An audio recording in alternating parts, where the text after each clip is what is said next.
Okay, so if we're trying to find the end effect zero configuration matrix M for the URRPR spatial open chain robot, we first need to analyze.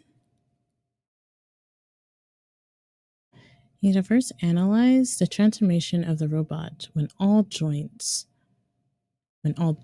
angles are set to 0.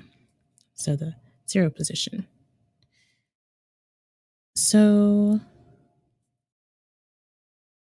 we can assume that L is equal to 1 and the robot is in its 0 position. Or actually, we'll write this out. 0